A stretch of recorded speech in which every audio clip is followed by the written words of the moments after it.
صباح الخير عليكم جميعا من تحت احد المناطق المضيئة في منطقة باولو التو، لان هم هنا بيقفلوا النور على فكرة بالليل. خلي بالك، بيقفل النور في كل حتة الا يعني شوارع معينة يبقى فيها نور. فانا تحت احد مقرات البنوك العظيمة اللي تحط عندها الاي تي ام تطلع فلوس، بس مش بنجيب فلوس، احنا جايين نعمل فيديو نقول فيه ايه. بالنسبة للناس اللي هي ايه السريعة الملهوجة الفهلوية، اللي هي بتحاول تدور على الطريق السريع من غير ما تشوف الطريق السريع ده يفيدها ولا لا. يعني مثلا واحد بيتعلم ازاي يكتب على الكيبورد علشان عنده تقارير وابحاث وحاجات كده عايز يسلمها.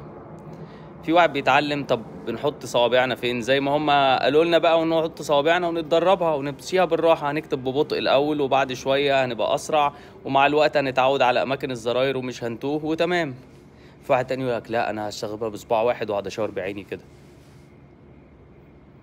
كل واحد فينا كان في الاول قاعد حاول يعملها كده الاول، ان التانية صعبة فاهم، بكل الصوابع كده.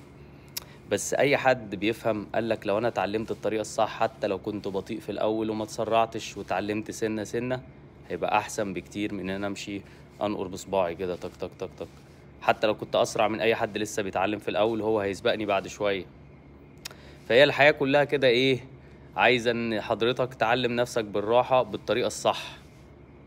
ومش المهم انت ماشي بسرعة ايه، المهم الاتجاه بتاعك يبقى ايه، اتجاه سليم. يا رب يا رب يجعل اتجاهنا كلنا سليم قادر يا كريم. وأعانكم الله، والسلام عليكم ورحمة الله وبركاته.